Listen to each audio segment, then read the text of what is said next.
Welcome to Poets from the Neighborhood. I am VeerajaR. And I'm Becky Campbell. We hope you'll enjoy the poems we'll be reading today, poems written by your friends and neighbors. Indian Pilgrim. God sent out the invitations to that first Thanksgiving. You see, he spoke Indian and Pilgrim. He invited us to this one too. He always includes the Indians and the Pilgrims. And because everyone knows Thanksgiving would never work unless it was Indian, Pilgrim, Indian, Pilgrim, Indian, Pilgrim. He has place cards, so all the Indians won't sit together and all the Pilgrims won't sit together. For openers, there's the blessing.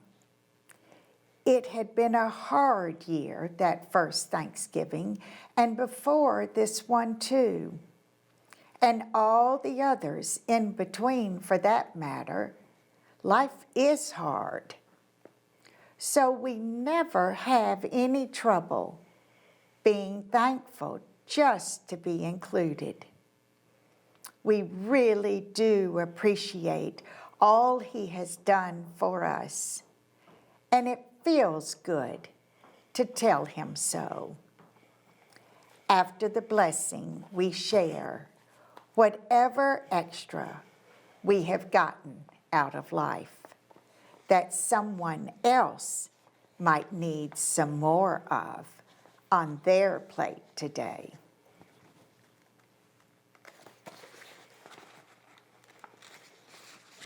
Some happy souls have brought laughter, big bunches of long-stemmed laughter. Some others have brought interest, real homegrown 100% interest. Encouragement. There's a whole platter of family recipes for encouragement and inspiration. That down-home, fired-up kind of inspiration. Ideas. There are never enough ideas to go around, and peace and quiet are both in short supply and great demand. But there's love, lots of love, enough for everyone to have seconds. Some folks bring plenty, but have a hard time taking. And they go home with empty baskets and hearts. And some don't bother to bring much of anything. They go home loaded, but still hungry for the joy of giving. But others come wagging everything they have and help themselves bountifully to everything everyone else has brought. And on the way home, they remark that each year it gets harder to tell the Indians from the Pilgrims without their name tags. They all are beginning to look so much like their father. Today I'll be reading poems in memory and honor of my mentor and executive producer emeritus, Dr. S.R. Lee. The first poem, Young Wife's Plans. Young wife planted a little mimosa tree in her front yard, hoping for lovely blossoms. But a cow came along and bit the baby plant right down to the root. Inspired by a new freedom, the root put out 8 new shoots. which grew with time into a circle of swaying spears. Eventually, a man-sized bouquet of pink blossoms. Today I am reading Poems in Memory and Honor of my mother, Susie Sims Irvin. Come dine with me. 3 empty chairs pulled up to my table, settings for 4, conversation for 1. Only these 3 long-standing friends? How dull can it be to dine with me? No need to ring, no one to answer, nothing to bring. Company chairs, spares, hug painted walls. Years spent hiding spots, days went fading stripes. They wait until I slip them in, if we should ever be more than 4 again. No need to ring, no one to answer, nothing to bring.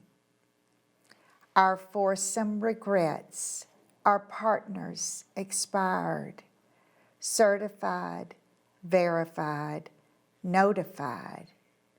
I shall sit no more. Throw the dog her bone. I hate eating alone. Come dine with me. Come dine with me.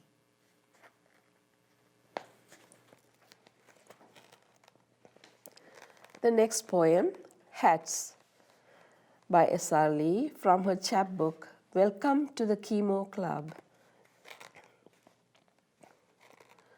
Though she only knows me slightly, she has given me wonderful hats, just right for the warm days of spring. My hair's growing back in, a rag mess. The wig looks good, but it's hot, not comfy.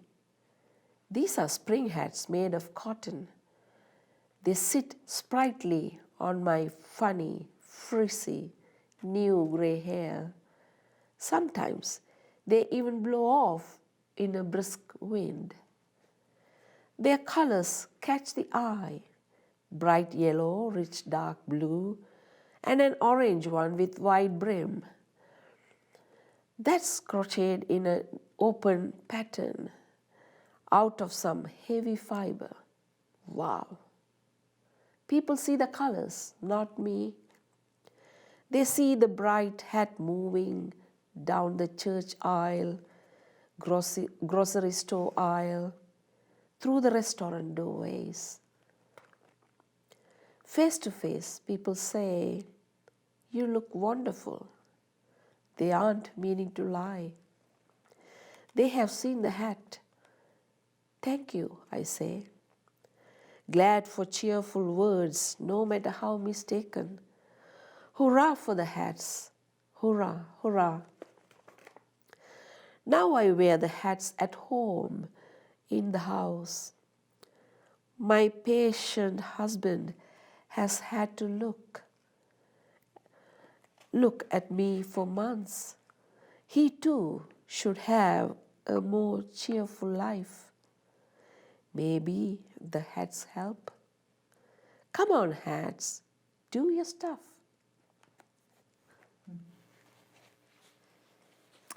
Untitled. I pray to the God who hears above the roar of the larger place, that pristine trickle of each secluded spring welling up from untapped truth embedded within each of us. I pray to the God who shifts that last solitary stone to release our fertile freshness, forever to run unfettered. Who, stepping back into the cool bank of the damp shade, paternally watches as the essence of our uniqueness emerges in crystal clarity and dares to enter the water stream.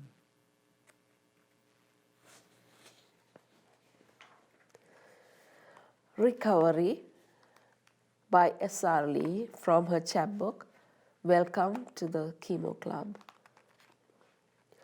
Off I go, empty the dishwasher, put in a laundry, rearrange shelves, write a poem. So much energy it takes to think, to write a poem, or a grocery list, to fetch a cup of coffee, half milk, 2 spoons of sugar. Energy far a little while, counted in minutes, but better use them. How many minutes from a cup of coffee or an egg? What about cheese, meat? How to distribute this energy to the needed task? Daily I feed the barn kitty. She's a lovely friend. Who will yawn should she think her meal late? Which it well may be. Also she wants some loving in the form of a back scratch and a firm scratch on each shoulder and lots of silly conversations. She gets my energy for the day. Thank you for watching Poets from the Neighborhood. We hope you'll join us again soon.